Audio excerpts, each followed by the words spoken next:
अत्याचाराला पाठीशी घालणाऱ्या सरकारचा अत्याचाराला पाठीशी घालणाऱ्या सरकारचा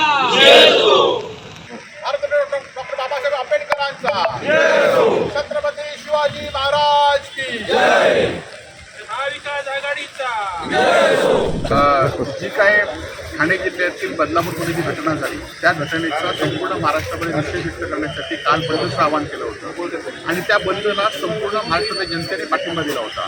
परंतु ज्या सदावर्त्यांनी सातत्याने सरकारच्या बाजूने अनेक वेळा कोर्टात गेले त्या सदावर्त्यांनी कोर्टात गेल्यामुळे 4 तासात निर्णय दिला की हा बंद बेकायदेशीर आहे आणि त्यामुळे आम्ही तो बंद मागे घेतला.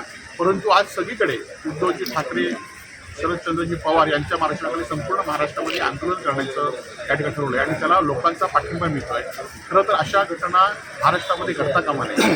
याआधी ज्या ज्या घटना घडल्या आहेत त्यावेळी कुठलाही पक्ष सत्तेत असला तरी लोकांनी विरोध शांततेच्या मार्गाने बंद ठेवून मोर्चा काढून केला आहे.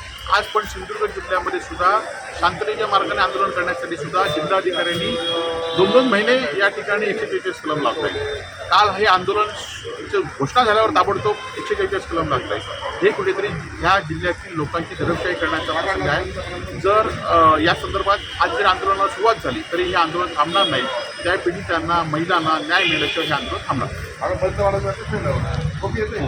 सिंधुदुर्ग जिल्ह्यामध्ये देखील 2 दिवसापूर्वी एका 4.5 वर्षाच्या बालिकेला ॲक्सिडेंट झाला म्हणून अपघात दाखवण्यात आला. परंतु पोलिसांना सांगतात की पुरली गेली त्याचा मृतदेह. काल तो मृतदेह पुन्हा उतरला आणि त्यामुळे या घटनेमागे काय आहे पोलीस सुद्धा तपास करतायत, कोर्ट तपास करतायत. परंतु खरं तर या सरकारच्या कालावधीमध्ये अशा घटना घडत आहे हे दुर्दैव आहे आणि सिंधुदुर्ग जिल्ह्यात घडत आहेत हे दुर्दैव आहे. आम्ही त्या घटनेच्या मुळाशी जाणार.